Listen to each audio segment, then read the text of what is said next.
रायबरेली में लोकसभा चुनाव के दिन सपा कार्यकर्ता की पिटाई और टांग तोड़े जाने के मामले में आज 6 सदस्यीय प्रतिनिधि मंडल यहां पहुंचा है। प्रतिनिधि मंडल ने घटनास्थल वाले गांव पहुंचकर तथ्यों को संकलित किया।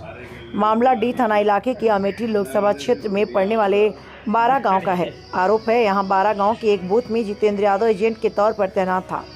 उसी दौरान भाजपा समर्थित छतो ब्लॉक प्रमुख प्रतिनिधि विशाल सिंह से पहले उसकी कहा सुनी। आरोप है कि बाद में जितेंद्र यादव बोगस वोटिंग के खिलाफ ज्यादा मुखर हुआ तो उसे विशाल सिंह ने साथियों के साथ पीट पीटकर अधमरा करने के साथ ही उसका पैर तोड़ दिया। इस मामले में पुलिस अधिकारियों ने भी मामले को हल्के में लेते हुए जितेंद्र यादव के खिलाफ क्रॉस FIR दर्ज कर दी। इस मामले में सपा सुप्रीमो अखिलेश यादव के निर्देश पर जिलाध्यक्ष वीरेंद्र सिंह की अगुवाई में 6 सदस्यीय दल ने ग्राम 12 पहुंचकर तथ्यों को संकलित किया। प्रतिनिधि मंडल में विधायक कमाल अख्तर समेत स्थानीय विधायक मौजूद रहे। इस मामले में प्रतिनिधि मंडल में शामिल रहे सपा नेता सुनील साझा ने बताया, इस मामले में भाजपा से जुड़ा हिस्ट्री सीटर शामिल है, इसे लेकर पुलिस ने गंभीरता नहीं दिखाई। फिलहाल प्रतिनिधि मंडल से पुलिस ने धाराएं बढ़ाने और गिरफ्तारी का आश्वासन दिया। उन्होंने कहा, अगर ऐसा नहीं हुआ तो समाजवादी पार्टी सड़क से लेकर संसद तक लड़ेगी। क्या मुद्दे रहे आप लोगों के जो है? सबसे पहले आप सभी पत्रकार बंधुओं का बहुत बहुत धन्यवाद। अभी चुनाव हुए लोकसभा के और उसके अंदर सरकार की तरफ से और भारतीय जनता पार्टी की तरफ से बहुत सारे दावे किए गए कि निष्पक्ष चुनाव किए जाएंगे, बिना गुंडागर्दी के चुनाव होगा, बिना दबाव के चुनाव होंगे। ये चुनाव आयोग की तरफ से, प्रशासन की तरफ से, शासन की तरफ से और सरकार की तरफ से ये बहुत सारे दावे थे। चुनाव के अंदर एक गांव पड़ता है 12, वहाँ हमारा समाजवादी पार्टी का कार्यकर्ता जितेंद्र यादव है, जो थाना D के अंतर्गत आता है। उसके साथ चुनाव के दिन एक बड़ी घटना की गई, उसे जान से मारने का प्रयास किया गया और कारण सिर्फ इसलिए था कि वो समाजवादी पार्टी के पक्ष में प्रचार कर रहा था और समाजवादी पक्ष की तरफ से जो बस्ते बंटने थे उसको बांटने का काम किया जा रहा था।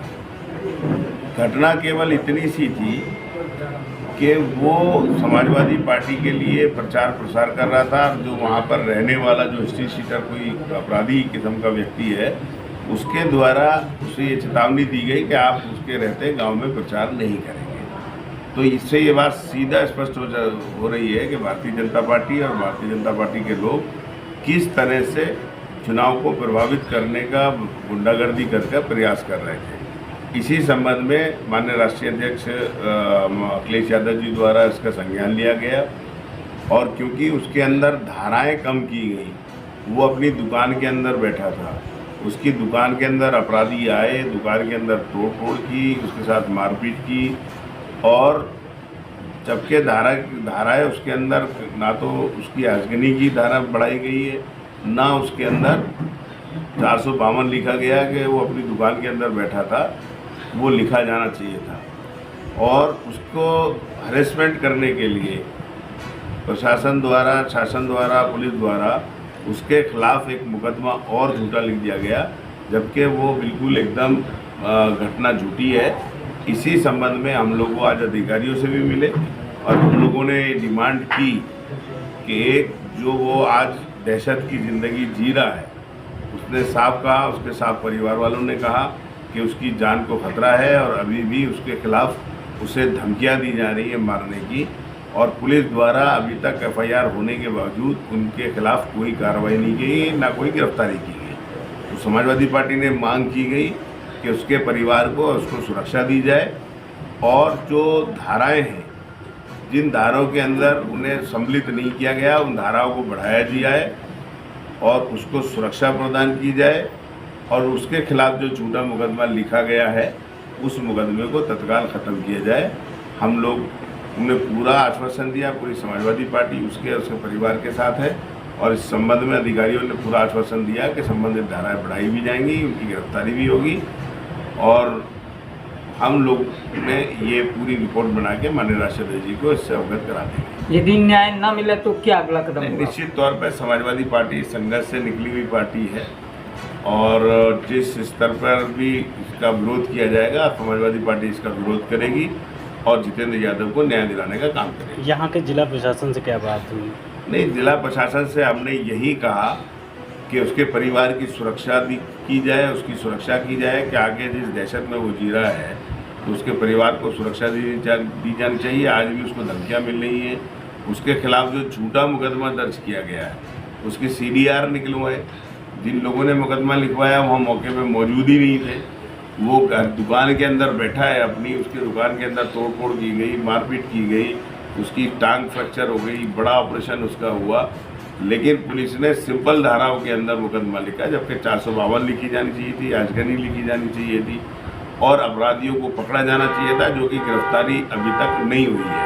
तो हमने यही मांग की कि अपराधियों की गिरफ्तारी हो, उन पर सख्त से सख्त कार्रवाई हो। रायबरेली माननीय राष्ट्रीय अध्यक्ष ने प्रतिनिधिमंडल माननीय कमाल अख्तर साहब के नेतृत्व में हम सब लोग आए।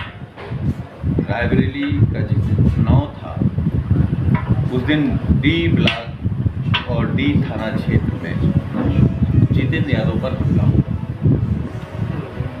और हमला करने वाला हिस्ट्री सीटर है। हिस्ट्री सीटर हों या बलात्कारी हों, व्यभिचारी हों, ज़मीन पर कब्जा करने वाले हों, वो सब भारतीय जनता पार्टी में है। और भारतीय जनता पार्टी का वो हिस्ट्री सीटर बहुत बड़े बड़े नेताओं का बड़ा करीबी भी है। पुलिस ने FIR ठीक से नहीं लिखा, जो धाराएं लिखनी चाहिए थी वो नहीं लिखी, अभी तक दबिश नहीं, अभी तक कोई गिरफ्तारी नहीं। ये सरकार तो अपराधियों के खिलाफ बात करती है, लेकिन अपराधी अगर सरकार की बिरादरी का हो तो अपराधी नहीं रहता है, वो साधु हो जाता है। इसीलिए प्रशासन मूक दर्शक है। माननीय कमाल अख्तर साहब अभी पुलिस प्रशासन के बड़े अधिकारियों से बात करके आए, उसमें धाराएं बढ़ाने की बात हुई और जल्द गिरफ्तारी की बात हुई। अब हम लोग उम्मीद करते हैं कि अभी हम उन पर भरोसा करते हैं कि पुलिस प्रशासन गिरफ्तारी कर उनको जेल भेजेगा और जितेंद्र यादव को न्याय मिलेगा। न्याय नहीं मिलता है, समाजवादियों का रास्ता है, सड़क से लेकर के सदन तक लड़ेंगे, न्याय दिलाएंगे। जब आप वहाँ गए थे तो क्या तथ्य मिले वहाँ पे? देखिए, हम लोगों को तो अभी भी सारे तथ्य मिले। अब क्योंकि घटना इतनी पुरानी है तो लोग जो बता रहे हैं, जो उनकी माँ ने बताया, उनकी बहन ने बताया और खुद जो पीड़ित है जो वो बता रहा है, उसके बताने में और पुलिस के बताने में बड़ा अंतर है। इस पूरे मामले में प्रशासन ने क्या कहा आपसे? प्रशासन के बारे में आप नहीं जानते।